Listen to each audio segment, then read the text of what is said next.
Chers amis, bonjour. Merci de nous rejoindre pour le suivi de cet épisode très orageux dans le sud-est de la France, comme prévu depuis la nuit du samedi au dimanche et ce dimanche toute la journée. Surtout en matinée d'ailleurs, les orages avaient été particulièrement puissants.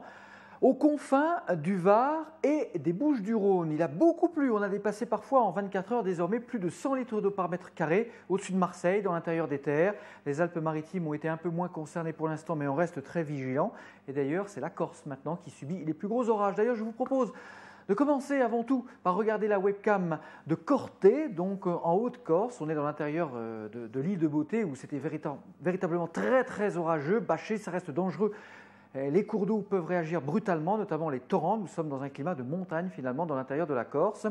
Et c'était donc ce dimanche en fin d'après-midi vers les 17h. Alors voici la carte du communiqué spécial. Notre alerte météo est maintenue bien entendu pour ces prochaines heures et toute la nuit jusqu'à ce lundi inclus. Et on verra ensuite au vu de l'évolution.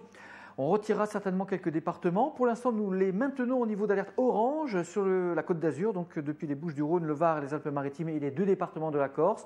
Dans l'intérieur provençal, attention aux orages qui peuvent occasionner des débordements de torrents, de cours d'eau, notamment pour les Alpes de Haute-Provence.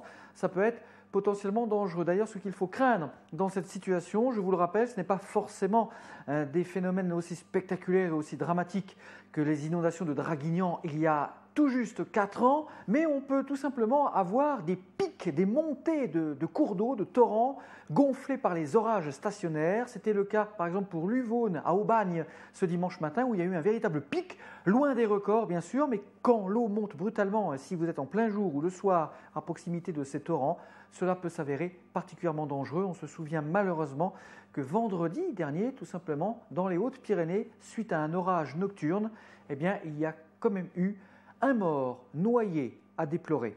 Restez prudents. À bientôt. Merci.